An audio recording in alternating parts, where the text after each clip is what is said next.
Plantation drive हुआ भरसवा landfill site के ऊपर।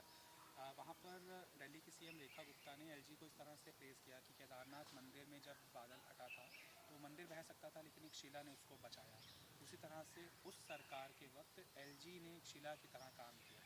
इस कमेंट को आप किस तरह से देखते हैं? देखिए, सबसे पहले तो जो 3 दिल्ली के कूड़े के पहाड़ हैं, वो भारतीय जनता पार्टी के 15 साल के एमसीडी के करप्शन की देन है।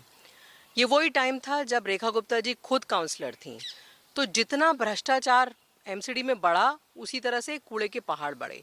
जैसे ही दिल्ली में एमसीडी में आम आदमी पार्टी की सरकार बनी, अरविंद केजरीवाल जी ने एमसीडी के साथ कोऑर्डिनेशन करके सारे टेंडर्स पास करे और कॉन्ट्रैक्ट दिए कि ये कूड़ों के पहाड़ों को ख़त्म किया जाए। तो वो ही उसका रिजल्ट हम देख रहे हैं कि कूड़े के पहाड़ धीरे धीरे ख़त्म हो रहे हैं।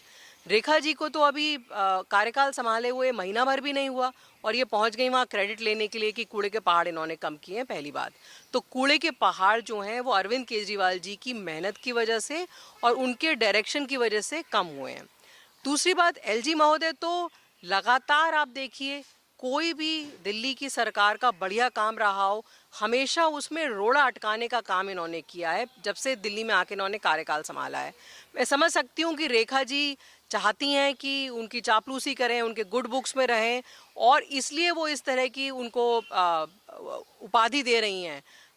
बल्कि उनको, मैं तो एलजी महोदय को खुद दिल्ली की नागरिक होने के नाते कहूँगी कि भारतीय जनता पार्टी की सरकार को काम करने दें और जिससे कि जो दिल्ली के लोगों के काम रुके हुए हैं वो शीघ्र से शीघ्र पूरे हो सकें।